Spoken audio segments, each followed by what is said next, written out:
Y mientras me voy eligiendo uno de los cafecitos de Vending Lardero que nos acompañan también aquí en TVR, son de los habituales, los que llevan con nosotros pues casi desde esos más de 20 años que llevamos acompañándoles a ustedes en la televisión de los riojanos. Mientras me elijo yo un cafecito de Vending, vamos conectando ya con Ángel Andrés, al que tenemos por ahí, pasando un poquito de frío, pero yo pues con un capuchino de estos, sí, un capuchino me voy a pedir, con las máquinas como siempre de Vending, que nos las instalan, nos reponen las materias primas, todo, el café, el chocolate, la leche en polvo, fabuloso como siempre, cafecito, mientras Ángel está yo creo que con un poco de frío, pero seguro que se ha tomado ya un café o un vino con nuestro buen amigo Federico Soldevilla, que ya está contigo, ¿verdad, Ángel? Muy buenas.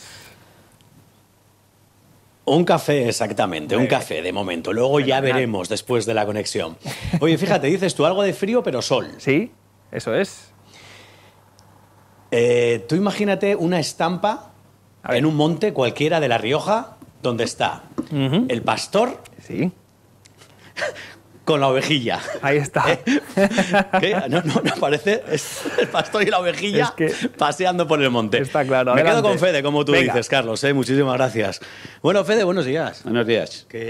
Vamos a pastorear un poquito por la calle Herrerías. Estamos aquí, Plaza del Mercado. Por aquí es donde vamos a entrar en el día de hoy, en la calle Herrerías, y vamos a empezar hablando de el porqué y los nombres de esta calle, ¿no? Sí, vamos, más que otra cosa que si estaríamos en el siglo XVIII no entraríamos en Herrerías hasta que llegaríamos a la travesía de Palacio. Actualmente sí que ya lo llamamos a todo Herrerías, pero estamos en la calle Zapaterías. Pensar que es por los oficios, porque venimos de la calle Calceterías, o sea que eran los oficios. Y ya estamos en esta zona donde hay edificios muy señalados. Hombre, esto a mí me suena, por lo menos, de que durante mi juventud aquí, algún cacharrito que otro nos hemos tomado en el Cuatro Cantones. ¿Pero qué era esto antes? Pues esto, desde mediados del siglo XIX, van a ser coloniales, pero coloniales a los ultramarinos mayoristas, que era más o menos donde venías a comprar.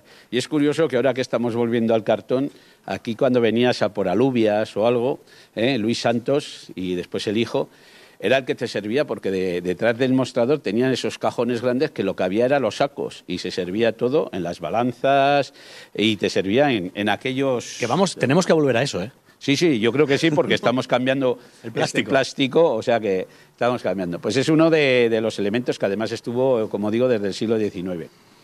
Vamos a continuar por la calle, están viniendo coches, así que Santi, ponte un poquito hacia allá. Estamos en directo y es lo que tiene, son las 2 menos 10. Vamos a continuar y nos acercamos, lo siguiente, ¿a dónde? Sí, yo quisiera hablar, estamos pasando por una anécdota de que poquitas calles tenían tanto porvenir y bienestar como la calle Herrerías, y nos tendríamos que volver por dónde vas. A los años 60-70, donde teníamos el bar Porvenir y al final el bar El Bienestar, o sea que calles que tenían tan buena pinta o tan buenos augurios eran importantes. Pues fíjate, qué positividad, ¿no? Me gusta a mí el ponerle esos nombres tan positivos a los bares. Después lo que sí ha habido, pensar que es una calle completamente industrial. No había lonja que no estaría alguien, había una pargatería, una fábrica de fideos al final, o sea, ahora tenemos pues cestería que lleva muchos años y teníamos otros elementos como una super limpieza. O sea, que lo que era tenemos aquí, lo que es ahora el hostel que han puesto. Pero ya que has hablado, que has nombrado la cestería, la tenemos aquí, uno de los negocios. Bueno, ahora mismo, que no sea bar, es el único. Sí, ¿no? Que hay en esta aquí, que es esta cestería que tenemos aquí. Pero que ocupa tres casas, pero yo creo que lo que tenemos que ver y sobre todo admirar es la casa principal, el número 5, ¿no? Ahora la fachada, y sobre todo no solo la fachada, sino... hay que pensar quién era el dueño de esta casa, que yo creo que es de los más conocidos. No creo que esté... No creo que salga don Maximiano. Max no está. Don Maximiano Hijón Ibarra, que fue arquitecto municipal, nació en 1825, pero va a ser, yo creo que el arquitecto más reconocido fuera de Logroño. Aquí fue municipal y provincial, y lo que va a tener es que después va a ser provincial también de Pamplona. Yo digo de Pamplona porque todo el mundo, cuando vamos a Pamplona, nos vamos a la Plaza del Castillo, nos tomamos un cafecito en el bar Iruña y no es por hacer, porque ese edificio lo hizo él. Pero no solo el edificio, sino todas las columnas. Ya sabéis algo que decir cuando estéis en Pamplona con algún navarro. Oye, que ojo que esto lo ha hecho un logroñés. Un logroñés y una sola columna. De las 100 y pico que hay, solo hay una columna que es como especial, Corintia y demás, muy cerquita del Iruña, y dice que la hizo por capricho, por diferenciar todas y solo, o sea que hay que decir logroñés y además caprichoso. Caprichoso. Es una casa, es una belleza, está muy deteriorada, pero los miradores y todo lo que tiene fue escuela. Él se casó con 2 hermanas, tuvieron escuela de arquitectos, porque la mantenían los arquitectos, pero era escuela para pobres. Es una industria. Después, bueno, y esto es lo que decíamos, ¿no? Que lo que es este hostel ahora, que es nuevo, que no tiene demasiado tiempo, había cosas como una lavandería. Sí, una superlimpieza Mayer por muchos años. Aquí en esta zona estaba la panadería Rubio, que después estuvo bastante tiempo. Aquí encontraríamos, claro, estamos en una época y en las casas donde el cisco y la leña había que comprarla. Y aquí teníamos gente que vendía leña y cisco y teníamos pues al clásico fontanero que nos cerraba los botes, que era el ojalatero. La calle era con mucha vivencia. Y sobre todo teníamos herreros. ¿Por qué se llaman? ¿Por qué se llama herrerías? Por comentar una cuestión, hay un momento que hay un litigio porque las fraguas ensucian mucho, dan mucho humo, ruido, y Francisco Luis y Tomás, que era arquitecto municipal en ese 1870 y tantos hasta 1880, le dice a los señores que protestaban que las fraguas estaban anteriormente, que se llaman herrerías porque estaban aquí anterior a las primeras ordenanzas de Logroño, que fue en el 1877. ¿Quién estaba aquí primero? ¿Qué me va a contar usted, no? Sí, y uno de los principales, que muchas veces aquí en La Rioja lo hemos conocido, es donde se va a instalar, aquí justo en la entrada de la calle Juan Lobo, se va a instalar don Juan Emidio Marrodán, que todo el mundo hemos conocido a Marrodán, e incluso está todavía activo lo que es Marrodán. Pero es un pequeño herrero que viene de Arnedillo y en 1850 se pone justamente en esa esquina.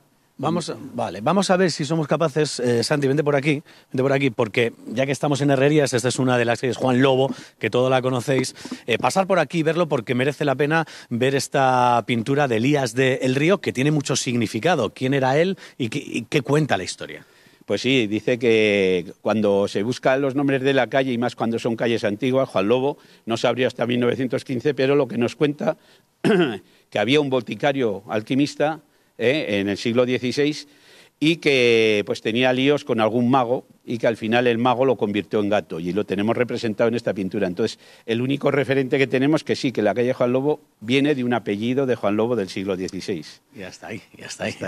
Bueno, que no nos podemos dejar y no nos podemos olvidar de este edificio, ¿no? La Casa Farias, ¿no? La Casa Farias, que aunque da a la calle Mayor, viene hasta aquí, pues es un edificio de los antiguos, como vemos en las mismas portadas, cuando pasen por aquí, se ha mantenido, se han hecho obras, han tirado casas, pero tenemos de los edificios que había, edificios importantes, por lo que la calle Herrerías no es una calle cualquiera. La calle Herrerías teníamos condes, teníamos marqueses, teníamos regidores perpetuos e incluso en el siglo XVIII teníamos al corregidor que vivía en esta calle. O sea que creo que era una calle de mucho postín, por decir así. Y herreros, claro, en la calle Herrerías había herreros y había herreros muy famosos. Sí, herreros, como hemos dicho, aparte de estos, de Marrodán, que nos va a dejar un legado.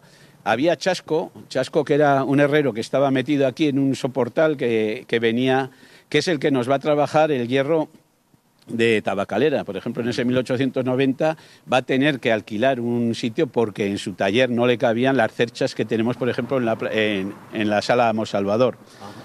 También tenemos edificios muy notables. Hay edificios que databan del siglo XV, que ahora han cambiado con los años, pero sobre todo tenemos uno que es que lo tenemos el número 18, que además es la oficina de rehabilitación del centro histórico. Aquí es, si tú tienes un edificio, compras un edificio en Logroño, en el Casco Viejo, para pintarlo tienes que venir aquí a ver de qué color. Sí, ¿no? a ver las ordenanzas que hay de mantenimiento, lo que te van a dejar hacer o no.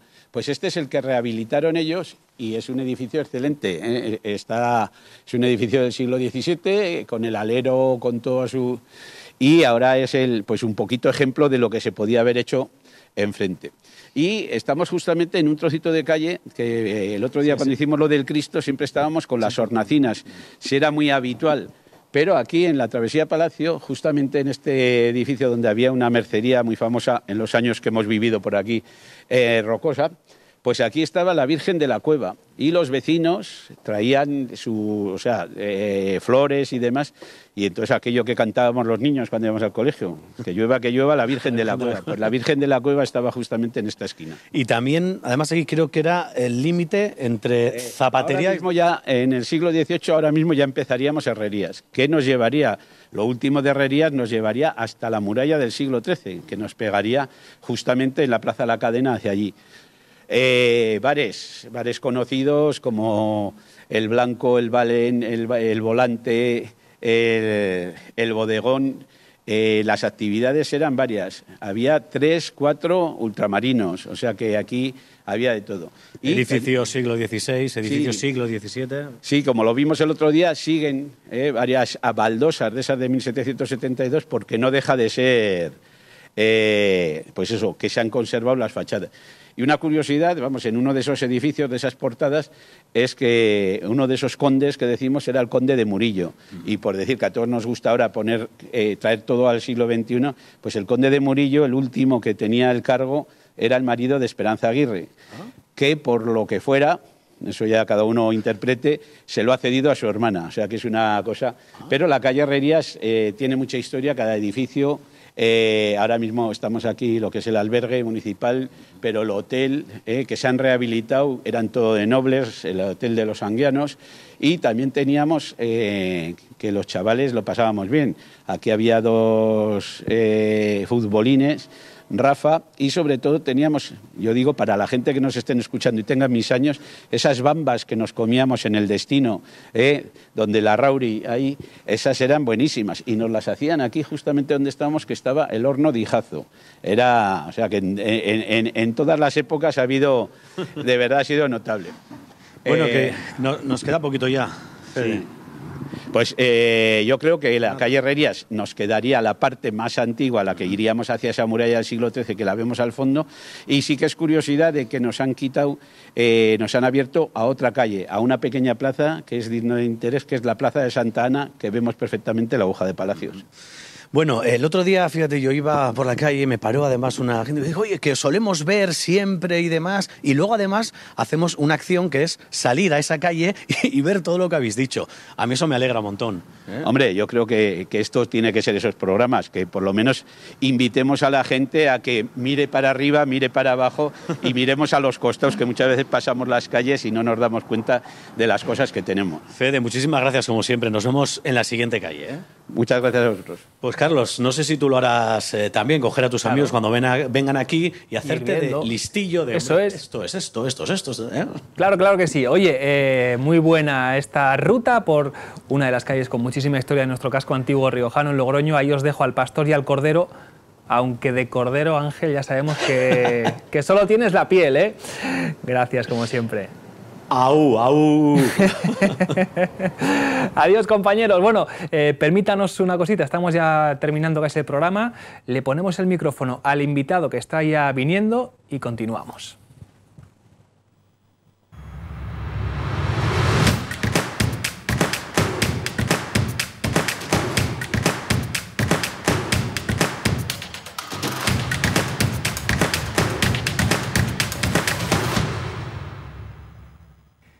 Seguimos en La Rioja Directo, en este último tramo ya del programa, y es un placer sentar aquí en el set, en el sillón, para charlar de números o de lo que haga falta.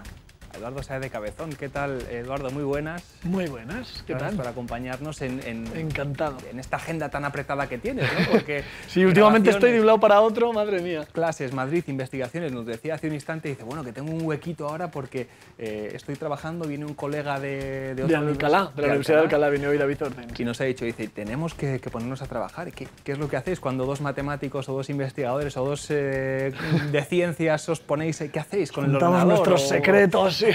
Bueno, normalmente los investigadores tenemos muchos encuentros, muchos lugares de encuentro, ¿no? A lo mejor con los que trabajas en tu grupo de investigación, pero también en los congresos ves las ideas de otros investigadores, expones las tuyas y a partir de esa interacción se generan nuevas ideas y se generan a lo mejor problemas que a ti se te han planteado y no sabes cómo solucionar. Encuentras a alguien que tiene una idea que puedes aplicar. Así que sí, el contacto entre científicos es muy importante. Para eso suele funcionar en La Rioja lo de llevártelo a una bodega. Ahí salen luego toda clase de vienen teorías encantados, y, vienen ¿verdad? encantados, sí.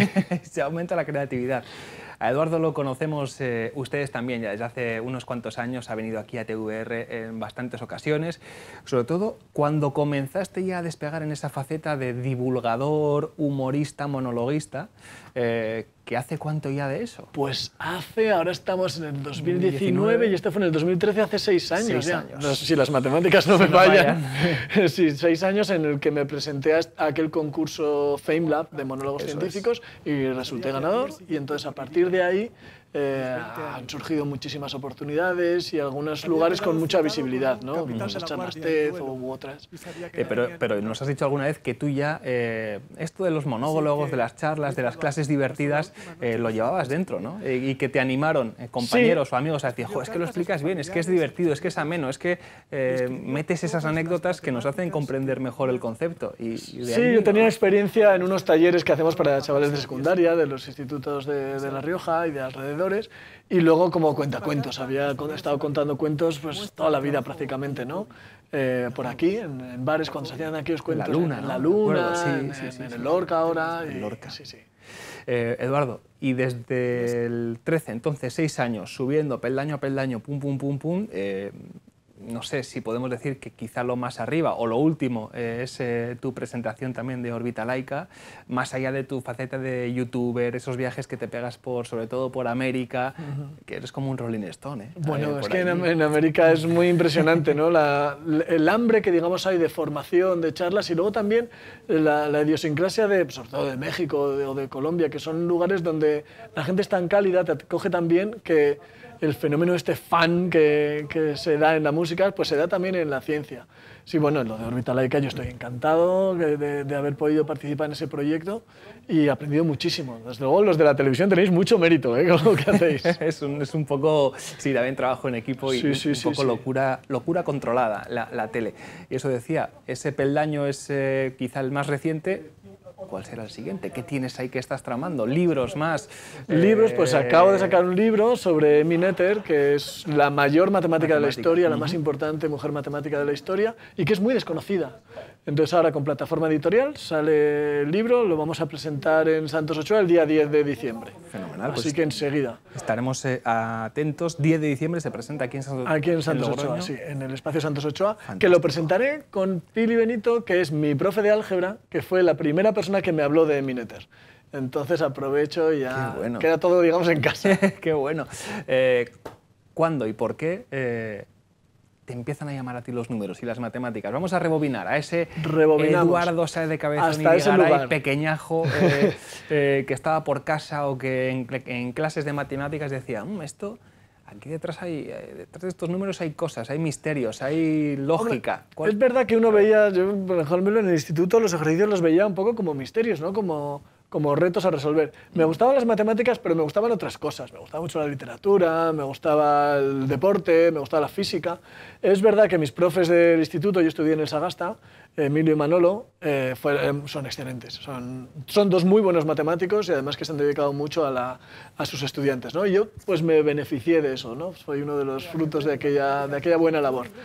Después yo fui a la universidad con intención de hacer algo más bien de informática. Me interesaba mucho la informática. Pero en clase de álgebra, con Pili, descubrí el poder abstracto de Emmy Noether, porque recuerdo el día que dimos una cosa que se llaman los teoremas de isomorfía, y dije, ostras, aquí hay lo que dices, ¿no? Detrás de aquí hay algo. Detrás de aquí hay algo, yo me quiero dedicar a esto. Leíamos, y alguna vez lo has dicho tú, que tu investigación o tu puerta de entrada fue el álgebra computacional. Sí, es a lo que me dedico. Me dedico al álgebra computacional, que vamos a ver si puedo decirlo en pocas palabras.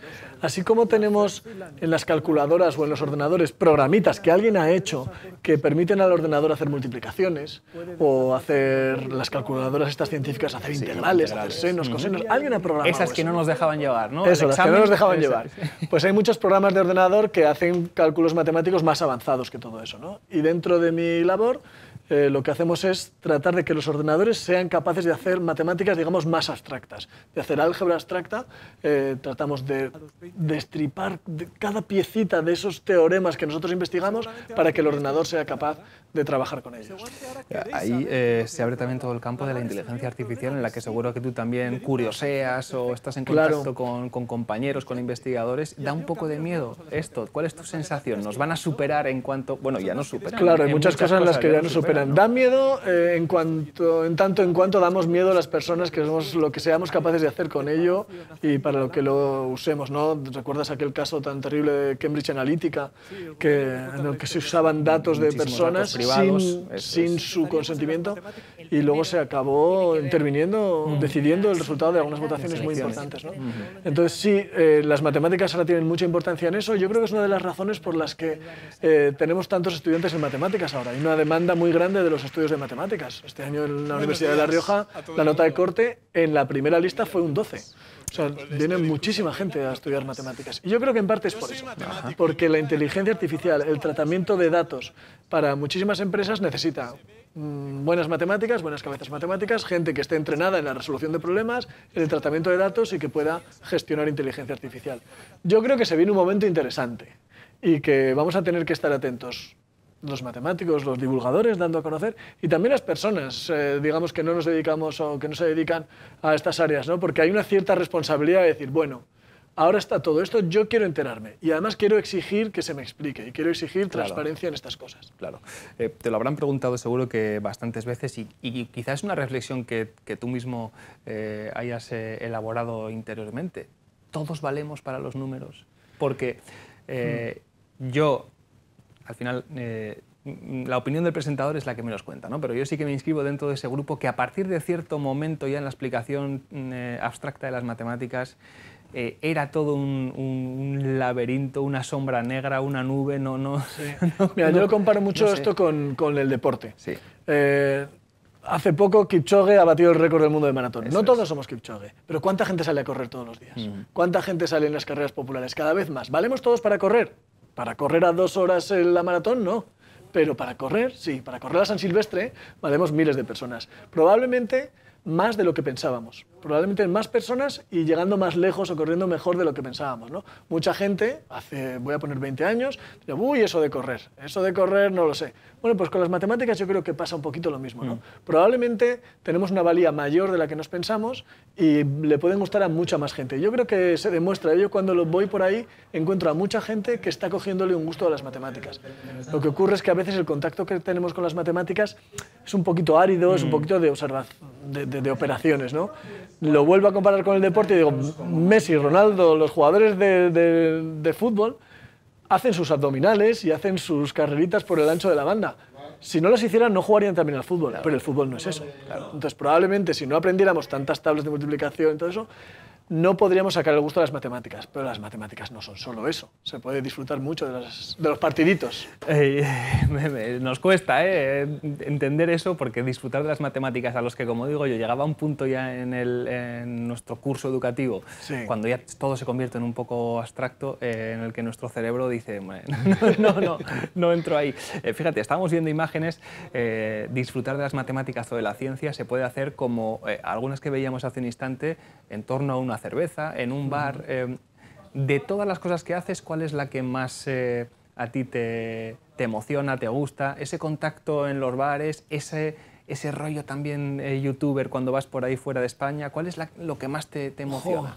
No sé con qué quedarme, ¿no? De las actividades que hago, probablemente a mí la que internamente más me gusta es la investigación, es lo que más me gusta. Pero entre todas las actividades de divulgación, es que son registros tan diferentes. En el bar, con el humor, es precioso, porque ahí hay una componente de contacto humano, de improvisación, donde la gente se suelta y lanza sus preguntas, maravilloso. Con los estudiantes de secundaria, con los chavales, eso es una preciosidad. En América, por supuesto, con tanta gente que, como te decía, te comparte ese hambre por saber, por el conocimiento. Pues cuéntanos, venga, una pincelada, algo que siempre te venga a la memoria de de esas firmas de libros o de esas presentaciones en Colombia, en México, que lo tengas ahí guardadito en tu disco duro, decir, ojo, esta persona, fíjate lo que... Sí, me vienen muchas veces chavales, o recuerdo uno, por ejemplo, en Cali, en Colombia, pero es un caso como que se repite mucho, ¿no? Un chavalín que tú le ves que se siente que no encaja. Que se siente que no encaja en la escuela, con los demás, con los compañeros. Y además, dependiendo de las culturas, el tema de la expresión corporal es muy importante, ¿no? Entonces ves gente pues, que son más torpecitas en su expresión corporal, en su manera de relacionarse, y que sin embargo han encontrado, pues a partir de un vídeo mío o de otros divulgadores, ¿no? Pero cuando me toca a mí, me emociona eso, han encontrado algo que les reafirma, que les dice, no soy tan raro, no está mal ser así, ¿no? Y puedo compartir con otros y puedo alegrarme de ser así. Y en Cali eso me parece, hubo un chaval un niño que se me acercaba temblando, y tú lo ves que era esto. Nos dimos un abrazo allí. Qué bueno. Un chavalín de 14 años, sí. Qué chulo. Claro, lo ha dicho él muy bien. Dice, de mi faceta, lo que más disfruto seguramente es la investigación. Claro, nosotros los medios siempre tiramos de lo otro, de lo que es más brillante, de lo que está de tu otro lado, ¿no? Desde la divulgación, pero la investigación es, desde luego, el tronco del que luego salen todas esas ramas, ¿no? En tu caso. Sí, sí, yo me siento un privilegiado de poder trabajar en la Universidad de La Rioja y de poder investigar en la Universidad de La Rioja. Me siento un privilegiado porque es un trabajo que está continuamente en relación con la creatividad y además es un reto mental permanente y, por supuesto, aprendo muchísimo de mis compañeros y de los otros matemáticos, ¿no? Como hablábamos antes de los encuentros, y para mí yo creo que lo que más me gusta en la vida es aprender cosas nuevas. Y entonces esto es como que mi trabajo es lo que más me gusta en la vida.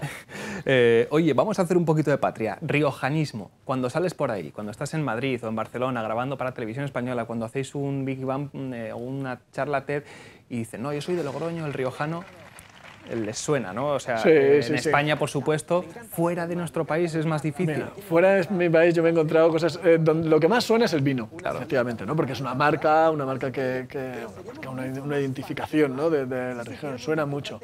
Va sonando también, lo que se hace aquí, la universidad, todo esto. Y una anécdota que me pareció curiosísima, en un congreso muy bueno en Italia de geometría algebraica, un investigador, cuando llegó, un investigador austríaco, que es uno de los mejores del mundo, cuando llegué aquí allí al congreso, me presenté, pues yo soy Eduardo de La Rioja, de Logroño, y me dicen, ¿de Logroño? Allí jugó Anton Polster. Sí, señor. Y sabía eso, o sea, se acordaba de eso. Digo, mira, pues también el logroñés, el gol en las gaunas, me lo mencionan mucho también. Claro. Fíjate, lo hablaba hace un instante, el deporte como comparativa en cuanto al talento o a la capacidad de estudiar o de disfrutar de las matemáticas. Es que las matemáticas, lo has dicho tú muchas veces, están en todo. En el deporte, horas, kilómetros, tiempo de entrenamiento. En la meteorología, que son fundamentales. En la música. Hay matemáticas todo el rato. En la gastronomía, que también nos encanta aquí, hay matemáticas, hay cuentas, hay cálculos, hay tiempos de cocción. ¿Tú eres capaz de separar eso de la vida cotidiana o cuando estás también, yo qué sé, haciendo una tortilla, dices, bueno, 5 minutos más esto y ves ahí, se te cruzan los números, te bajan como en Matrix? ¿O no? En la tortilla no tanto, corriendo mucho, si digo, si voy a este ritmo, voy a este tiempo, llevo estas últimas vueltas, vamos a ver cómo voy y tal. Sí. Mucho, claro, las matemáticas están en todo y además a mí me parece que, sin obsesionarse, claro, te permiten también ver más facetas de aquello que haces y de aquello que disfrutas. Venga, vamos a hablar de números. Esto es una cosa que todos cuando éramos pequeños teníamos un color favorito, una comida favorita. ¿Tu número favorito? Lo voy cambiando. ¿Ah, sí? Sí, no soy fiel. Vale. Lo voy cambiando. Con eso nos vale. El que tengo ahora es el 27. El 27. Me gusta el 27 porque 2 más 3 más 4 más 5 más 6 más 7, del 2 al 7, suman 27. Entonces me parece bonito y este año tengo el 27. Creo que en enero sí me voy a cambiar a otro. Hoy es 19. Conversando, preparando la entrevista, decíamos 19, que es un número primo feliz. Es un primo feliz y gemelo. ¿Qué es primo feliz? A ver, y gemelo. ¿Qué es esto? Los primos gemelos es uno de los problemas abiertos más importantes en teoría de números. Los números primos son como la base de todos los otros números. Son los ladrillitos a partir de los que solo se pueden dividir por uno o por sí mismos. Eso es. Vale. Son muy importantes para muchas cosas. Y entonces nadie sabe exactamente cómo están distribuidos. ¿Cuándo te vas a encontrar el próximo primo? No hay un patrón o no se ha encontrado. Existen muchas teorías, y se conoce mucho sobre ellos, ¿no? Vale. Y los primos gemelos son aquellos que se separan por 2 unidades. 17 y 19 son 2 primos gemelos. Y cuando vamos a millones y millones de números muy, muy, muy grandes, uno dice, vale, el siguiente primo, ¿dónde te lo vas a encontrar? Pues a lo mejor otro millón de números pasan por ahí que no son primos y luego te encuentras otro, ¿no? Va a estar más separados. Jolín, pues es que de vez en cuando aparecen gemelos. Y no se sabe si existen infinitos números primos gemelos o no. Nadie lo sabe, ¿eh? Desde el siglo XVI, XVII que se está investigando esto, nadie lo sabe. Entonces, si alguien por favor lo tiene, que nos lo diga, si hay infinitos primos gemelos o no. Venga, por último, que nos vamos ya quedando sin tiempo. El año que viene, 2020, ¿qué te dice a ti esa sucesión de números, ese 2020? ¿Qué, pues ¿a qué te viene directamente así, sin pensar? Yo soy más de números impares que pares, me gustan más los impares que los pares, pero el 2020, como es así, como un número redondo, ¿verdad? Lo podemos así llamar como redondo, porque el 2 dice algo, el 0 está ahí tan redondito. A mí me da buen rollo el 2020, el 2020. Buen rollo, pues ojalá que lo sea. Simétrico también. Sí, no sé. Decía Eduardo que es más de números impares. Yo tenía también un amigo matemático que decía que hay que ser de números impares porque el impar siempre deja como hueco a otro, para juntarse, para unirse y para estar. No sé cuál es tu teoría con los impares, a ver. Es más bien estética, no sé, el par me da la sensación de que ya he cerrado algo. ¿No? El impar, seguimos avanzando. Eduardo Saez Cabezón, qué lujo, qué gozada. Y una última pincelada de números, de cifras. Tu canal de YouTube, millones de visitas, ¿no? Sí, ahora anda por 860.000 suscriptores, una cosa así, y sí, va a llegar a 50 millones de visitas pronto. Yo no sé, la gente tiene mucho tiempo, ¿no? Y muchas ganas, y mucho interés. Sí, mucho interés. Yo Gracias estoy muy contento por este ratito y nos vemos seguro el 10 de diciembre, presentación del libro en Santos Ochoa, además con ese buenísimo asunto que es el papel de la mujer en la ciencia, en concreto en las matemáticas, y en el 2020 sin duda estaremos de alguna manera conectados. Va a ser nuestro lo que año. hagas, ¿eh? Gracias Eduardo. Muchas gracias. Profesor de la Universidad de La Rioja. Vamos ya cerrando el programa. Venga, una última cuestión. En los vinos también hay matemáticas, seguro, ¿no? Sí, claro. Allá donde, digamos, contamos, medimos y ordenamos hay matemáticas. Y en los vinos, para su elaboración, la proporción adecuada, el momento justo y luego también el momento justo de tomarlo. Esa es la clave. Pues nos vamos con los vinos, como siempre, con José Ramón Jiménez, con nuestro educador en vinos. Continuamos con Bodegas Tarón.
Vamos a por un tercer vino de Bodegas Tarón. En este caso vamos a catar un vino muy especial. A mí me gustan mucho estas historias, así como de antaño, viejunas, como se dicen hoy en día, de cepas centenarias. Sigo con Laura, enóloga y sobre todo directora técnica, porque no solo llevas enología, llevas más cosas. Por eso el término de directora técnica. Vamos a catar Tarón cepas centenarias. Yo creo que veáis muy bien lo de cepas centenarias, porque sí que es cierto que cada vez se ve más en muchas bodegas, en muchas etiquetas. Entonces, para eso tenemos a Laura aquí, para que nos cuente qué quiere decir esto de cepas centenarias. Bueno, pues Tarón cepas centenarias está elaborado con un viñedo que está situado en Cuzcurrita de Río Terón, en el paraje del Monte, que es un viñedo centenario que se plantó en 1915. Anda. Realmente es un pequeño viñedo, es realmente un lujo tener en mano estos tipos de viñedos que desgraciadamente van desapareciendo día a día y nos los estamos dejando escapar de las manos. Para mí estos viñedos se asemejan, digo muchas veces, a una persona adulta, a un abuelo, ¿no? Que tienen ya la sabiduría que han adquirido durante toda su vida y hacen unas producciones muy constantes, producen muy poquitos kilos, unos 4.000, 3.500 kilos por hectárea. Ostras. Son muy resistentes a las inclemencias del tiempo porque tienen un sistema radicular alcanza a tantísimos sitios y partes del suelo. Sistema radicular, raíces. Las raíces, eso es, y de un grosor excepcional para que las inclemencias del tiempo, si hay tema de sequía o algo, no se vean resentidos. Además, pues por toda esa sabiduría que digo que adquieren estas viñas, no tienen problemas con plagas ni enfermedades, se autorregulan, tienen una cantidad de reservas en la madera excepcional y al final, año tras año, nos da una calidad de un grado, vamos, aquí lo tenemos. O sea que la comparativa que has hecho de las personas mayores tiene la sabiduría, pero sí que aguanta, no hay que cuidarlo tanto como una persona mayor. Bueno, sí, efectivamente. Date cuenta tú, estos viñedos cuestan mucho llevarlos porque cuando se plantaban, pues esta viña es de 1915, cuando se plantó este viñedo, pues se plantaba con una densidad, o sea, con muchas cepas por hectárea, entre 4.000 y 5.000 cepas por hectárea, cuando hoy en día, pues ahí los viñedos jóvenes los plantamos casi a 3.000 cepas. Entonces es complicado en el sentido de que no puedes utilizar la misma maquinaria agrícola para un viñedo joven que para esto, porque están las cepas plantadas a 3 bolillo, es decir, no tienen unas calles anchas, tú te pones en el viñedo y haces así y tocas las cepas. Qué bueno. ¿Vale? Entonces, bueno, en este sentido sí que cuesta llevarlos, cuesta trabajarlos. Pero en el sentido de la producción de uva, o sea, ellos mismos se autorregulan y dan una calidad excepcional durante todos los años. Hemos dicho 3.500, 4.000 kilos por hectárea, cuando más o menos el máximo permitido en Rioja puede variar, son unos 7.000 kilos por hectárea, variando más o menos de año en año. Fijaros la poca producción. Mientras nos sigues contando un poquito más de las características de este vino, os digo una cosita, porque si lo conseguís, que lo vais a conseguir todos para catarlo, hay una cosa que quiero advertiros, y es que la cápsula es una señora cápsula, sí. Entonces son más duras, entonces a la hora de cortar siempre debajo del gollete, incidir un poquito más con el cuchillo porque cuesta un poco más. Te dejo que nos cuentes más del vino. A por ello voy.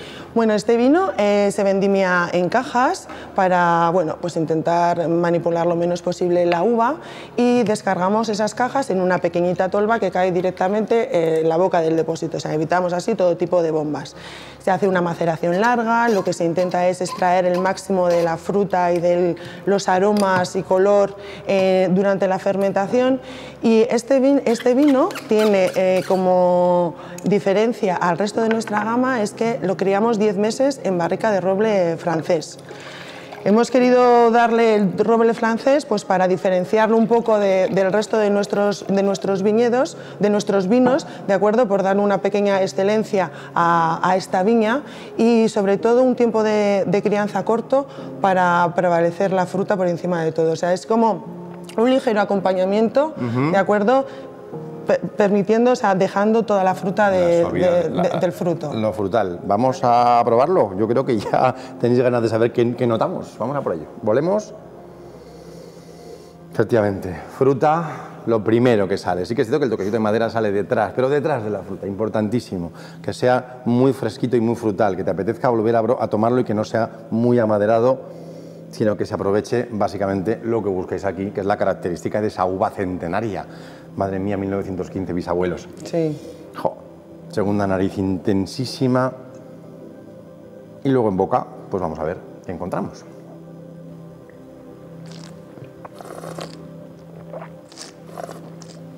Tanino fresquito, aún no seca la boca, pero luego se suaviza muy rápido, queda la fruta y el fondito de madera final.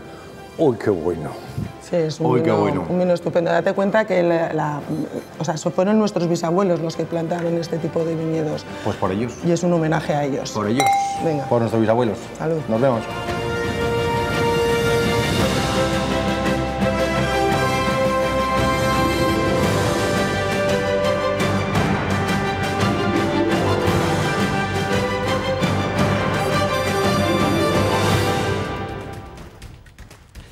Sensacional, como siempre, esa cata con Tarón, con los que estamos estas semanas disfrutando de sus buenos vinos, y con José Ramón, nuestro educador, que nos descubre el talento extraordinario que hay en las bodegas de nuestra comunidad. Pues así ponemos el punto final al programa. Llegan las noticias, mañana más aquí a la 1 en La Rioja Directo. Adiós.